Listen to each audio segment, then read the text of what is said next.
5:45 बजे 4:40 फजर की अजान होती है, उसी वक्त हमारा मोबाइल बंद होता है और हम मुद्दा मुंह करके तकिए के हवाले अपने आप को करते हैं। समझ ले अल्लाह अकबर, नौकरी के लिए माँ उठाती है, अल्लाह अकबर कामकाज के लिए बीवी बच्चे बहन भाई उठाते हैं, लेकिन सजदे के लिए तो खुदा उठाता है। क्या वजह, सजदे के वक्त क्यों सुला रहा है? सो जा, खबरदार, तो आना भी चाहे मेरे घर में आ नहीं सकता।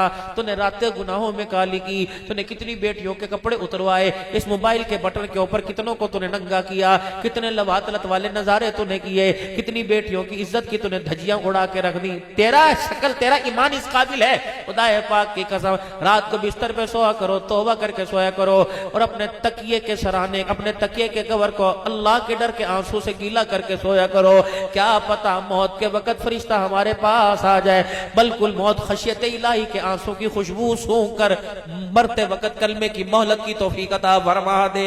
मेरे प्यारो, खुदा के वास्ते मोबाइलों के पीछे लगकर 4 बजे सोते हो। इन 4 बजे से 10 बजे से लेके 4 बजे तक सिर्फ 15 मिनट, आधा घंटा नहीं, पौना घंटा नहीं, सिर्फ 15 मिनट निकाल लो।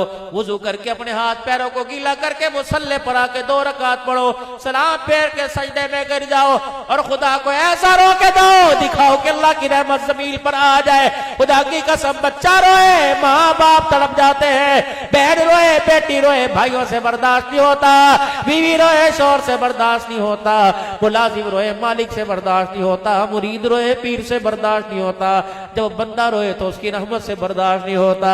बच्चा रोए, माँ सीने से लगा लेती है, बंदा रोए तो उसकी रहमत सीने से लगा लेती है।